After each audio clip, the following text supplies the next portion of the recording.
Padahal kalau mau alami kejadian kalimat yang terakhir, kamu harus terbiasa main di kalimat yang pertama.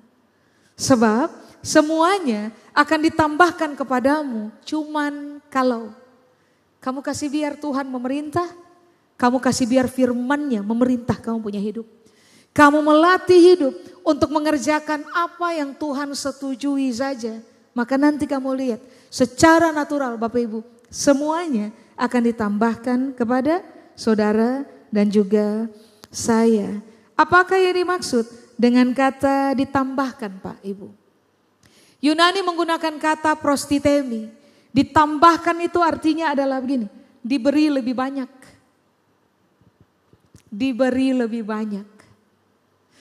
Orang hanya menerima pemberian lebih banyak kalau orang mengalami yang disebut dengan perentangan kapasitas. Saya kasih contoh. Kalau orang punya kapasitas besar, orang hanya akan menerima lebih banyak. Saya kasih contoh. Masih ingat peristiwa talenta? Tuhan mau pergi, Tuhan panggil hamba, ada 3 orang. Hamba pertama kasih 5, hamba kedua kasih 2, hamba ketiga kasih 1. Lalu sudah Tuhan pergi. Waktu Tuhan kembali, Tuhan panggil seluruh hamba dan semua hamba harus memberikan pertanggungan jawab. Yang 5 bilang pada tuannya, Tuhan terimalah. 5 dari Tuhan saya berhasil kelola plus 5. Hamba yang kedua, Tuhan terimalah. 2 dari Tuhan saya berhasil kelola plus 2. Hamba yang terakhir bagaimana? Terima 1, tetap 1. Bahkan dia klaim tuannya itu jahat. Dia klaim. Saudara masih ingat? Sang Tuan berkata kepada hamba pertama, hamba kedua, baik sekali perbuatanmu. Lalu terima upah, masuk bersama-sama dalam kebahagiaan sang Tuan. Hamba 1, hamba 2. Hamba yang ketiga, sang Tuan bilang begini, apapun yang ada padanya, ambil. Lalu ngapain? Kasih kepada hamba yang kedua, 2 plus 2? Tidak. Kasih ke hamba yang pertama, 5 plus 5. Kalau kamu bisa dipercaya, kalau kamu takluk kepada pemerintahan, kalau kamu takluk aja kepada pelatihan demi pelatihan, didikan demi didikan yang Tuhan kerjakan di dalam kamu, maka kapasitas kamu akan terentang. Kalau kapasitas kamu terentang, ini yang Alkitab bilang, segala sesuatu akan ditambahkan kepadamu. Tuhan akan memberikan kepadamu lebih banyak dari yang lain. Halo? Apakah ditambahkan? Ditambahkan itu artinya adalah begini, Tuhan hanya akan meletakkannya buat kamu saja. Apa yang menjadi kamu punya milik, Tuhan tidak meletakkan bagi orang lain. Apa yang menjadi kamu punya milik nantinya, yang Tuhan sudah desain menjadi milik kamu, Tuhan akan meletakkannya untuk kamu saja. Itu yang disebut dengan ditambahkan. Apa tadi? Diberi lebih banyak. 2, Tuhan meletakkan apapun yang dia sudah rancang, diletakkan pada kita. Supaya apapun itu terjadi mutlak pada kita, itu ditambahkan. Tapi yang ketiga, ditambahkan prostitemi itu artinya adalah begini, semua yang kurang. Untuk mencapai Tuhan punya kehendak dalam kamu punya hidup, itu ditambahkan. Supaya kamu capai Tuhan punya kehendak dalam hidup. Itu targetnya. Amin. Coba, pertanyaannya, kalau Alkitab bilang semuanya akan ditambahkan kepadamu, pertanyaannya, semua yang mana? Saya mendorong saudara untuk membaca ulang Matius pasal 6 ayat 1 sampai ke bawah. Saudara akan menemukan arti dari kata semuanya. Saya kasih contoh, semuanya akan ditambahkan kepadamu. Bacalah ayat 30, saudara akan mendapati yang ditambahkan kepada kita adalah ini, Tuhan dandani kita. Amin. Kata mendandani itu artinya adalah ini, Tuhan memakaikan pakaian kepada kita. Alkitab mengajarkan pakaian ada 2 bentuk. Pakaian jasmani yang kita pakai di sini, tapi pakaian yang kedua adalah pakaian yang berkaitan dengan spiritualitasnya kita. Pakaian kekudusan, pakaian kesalehan, Tuhan pakaikan kepada kita. Kita yang dulunya sembarangan hidup, berdosa, missing the point, missing the target, missing the purpose. Menjadi orang yang hidup suka-suka, sembarangan, tidak punya masa depan. Alkitab bilang, selama Tuhan memerintah kamu, kebenaran Tuhan memerintah kamu, nanti kamu lihat aja Tuhan dandani kamu dengan pakaian. Bukan cuma pakaian jasmania, dia tambahkan kepada saudara dan saya pakaian spiritual, membuat saudara dan saya semakin teruji hidup saleh, semakin teruji hidup kudus. Apalagi yang ditambahkan pada kita, Alkitab bilang di ayat 31, makan, minum, pakai. Makanya kenapa? Coba lihat, semua orang yang hidup benar sesuai dengan Tuhan punya arahan. Tidak ada satu orang pun yang khawatir tentang persoalan makan, minum, pakai. Kenapa? Tuhan bertanggung jawab menyediakannya buat kita. Amin. Coba lihat, persoalan pakaian, bagaimana kita akan dikenal, itu Tuhan bertanggung jawab dandani kita. Tapi yang kedua, makan, minum, pakai berkaitan dengan kita punya kebutuhan jasmania. Tuhan bertanggung jawab memberikannya kepada kita. Semuanya yang mana? Di ayat 32, kata ini yang diangkat, kamu punya keperluan. Itu akan ditambahkan kepada kamu. Kamu perlunya satu tisu. Satu tisu ini pula akan diletakkan kepada kamu oleh Tuhan.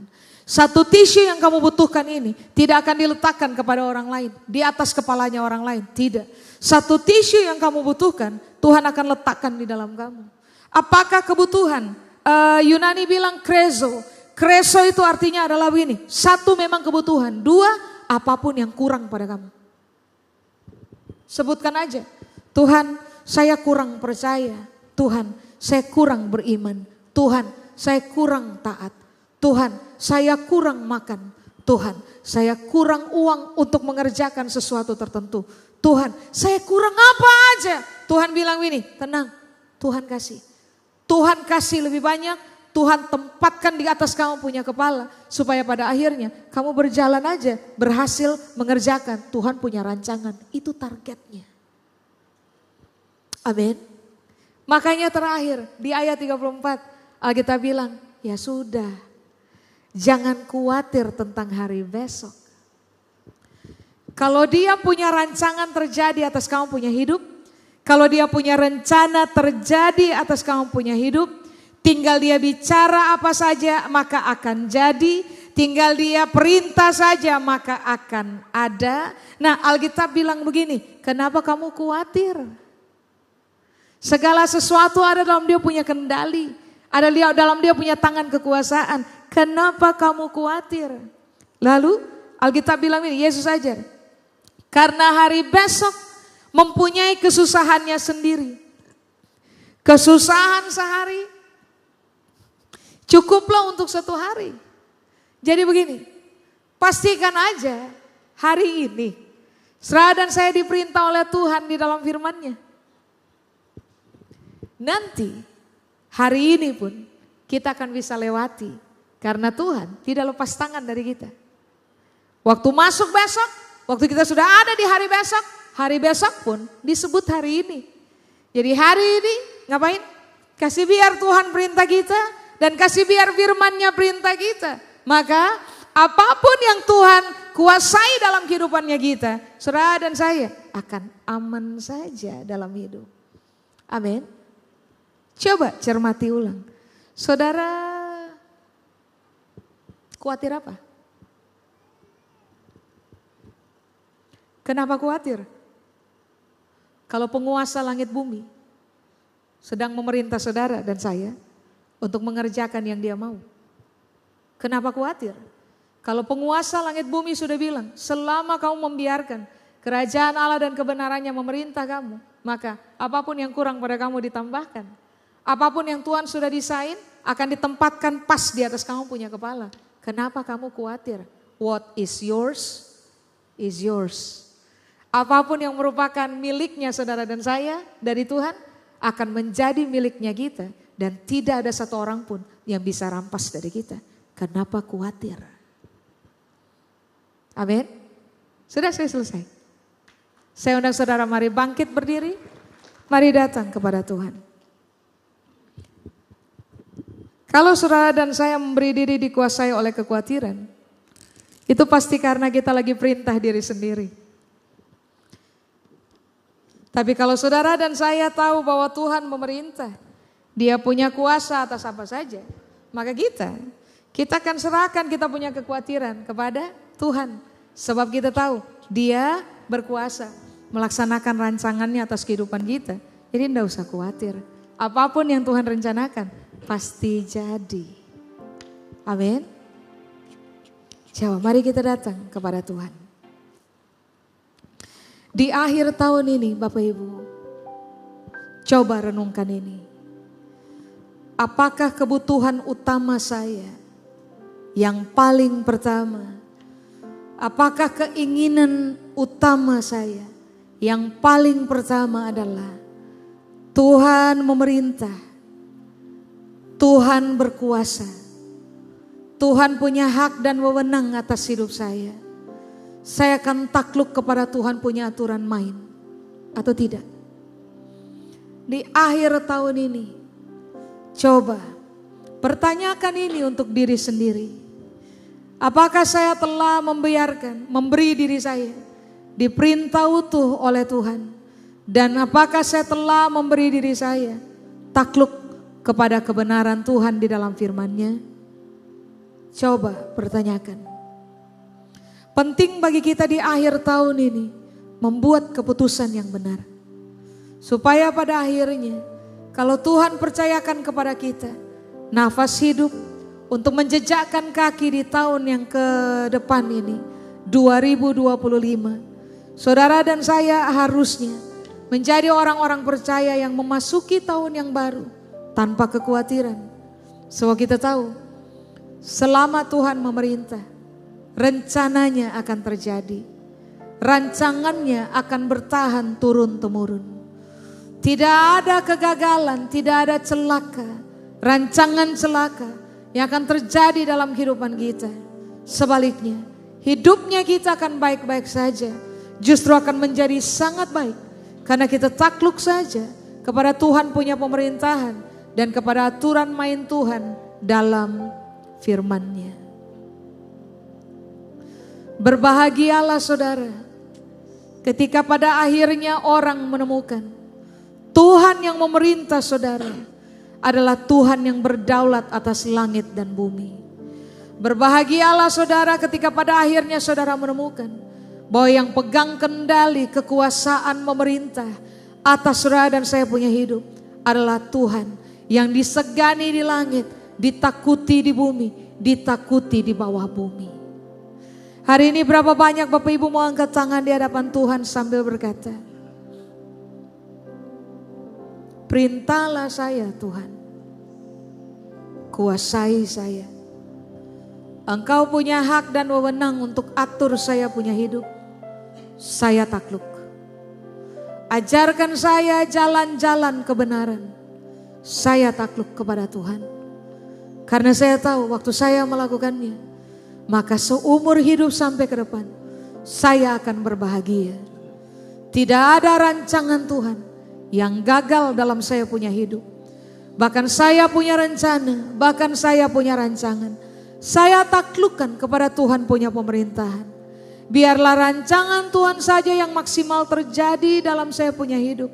Supaya nanti waktu saya menjejakkan kaki di masa depan, waktu noleh lagi kepada hari ini, saya akan tertawa berbahagia karena saya akhirnya menemukan Tuhan tidak pernah gagal untuk menjamin saya punya hidup.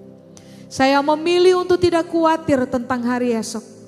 Kesusahan hari ini pun Tuhan akan tangani dalam saya. Saya memilih untuk tidak khawatir tentang hari besok karena Tuhan memerintah dan hidup saya akan baik-baik saja. Kalau saudara orangnya, saudara boleh angkat tangan. Didik kami dalam firman tiap waktu, tiap saat.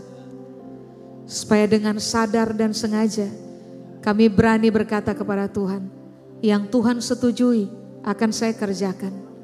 Yang Tuhan tidak setujui, saya akan berhenti mengerjakannya. Yang Tuhan perintah, saya akan kerjakan. Yang Tuhan tidak perintah, saya tidak akan mengerjakannya. Kami takluk diri di akhir tahun ini kepada Tuhan.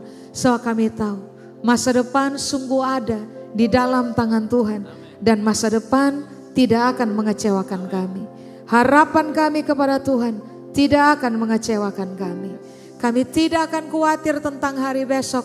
So kami tahu yang perintah hidup kami adalah Tuhan. Yang tinggal bicara maka semuanya akan ada. Tinggal kasih perintah semuanya akan jadi. Meteraikan seluruh firman-Mu dalam pertimbangan kami, dalam perenungan kami. Bantu kami untuk menjadi pelaku-pelaku kebenaran dan bukan hanya pendengar saja. Kepada Tuhan seluruh kemuliaan. Di dalam nama Yesus yang percaya, sama-sama kita berkata, amin. Tuhan berkati Bapak Ibu, silakan duduk.